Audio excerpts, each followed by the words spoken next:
નમસ્કાર, અમારી news channel news for Kathiawad ને લાઈક કરો, શેર કરો અને સબસ્ક્રાઇબ કરો. News for Kathiawad. નમસ્કાર.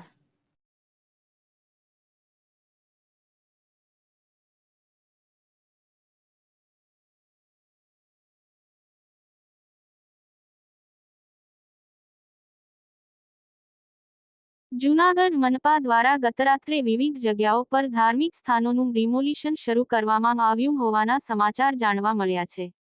જૂનાગઢના મોતીબાગ રોડ, ઝાંઝરડા ચોકડી, કાળવા ચોક, સાબલપુર ચોકડી, બિલખા રોડ સહિતના રસ્તાઓ પર ચુસ્ત પોલીસ બંદોબસ્ત ગોઠવવામાં આવ્યો હતો અને ડિમોલિશન માટે કાર્યવાહી હાથ ધરવામાં આવી રહી હતી. તો બીજી તરફ એસટી બસ, એમ્બ્યુલન્સ સહિતના વાહનો પણ આ રોડ પરથી અન્ય જગ્યાએ ડાયવર્ટ કરાયા હોવાનું જાણવા મળ્યું છે અને મોડી રાતે ડિમોલિશન હાથ ધરાયું હોવાનું જાણવા મળ્યું છે. દાતાર રોડ, ગાંધી ચોક, નરસિંહ મહેતા તળાવની સામે ડિમોલેશન હાથ ધરાયું હોવાનું જાણવા મળ્યું છે.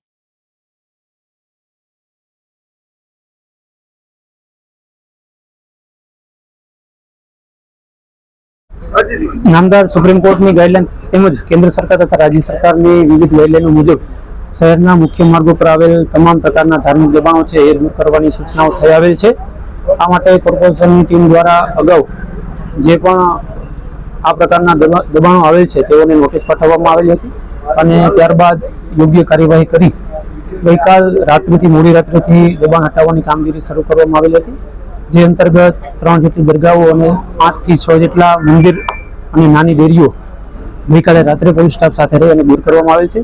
આ ઉપરાંત અસામાજિક ઇસમો કે જેઓએ પણ સરકારી જમીન ઉપર પોતાનું એન્ક્રોચમેન્ટ કરેલ છે આ અંગે પોલીસ દ્વારા પણ તપાસ કરી કોર્પોરેશનને યાદી સુપરત કરવામાં આવી હતી. એ અંગેનું દબાણ દૂર કરવાની કાર્યવાહી હાલ ચાલુમાં છે.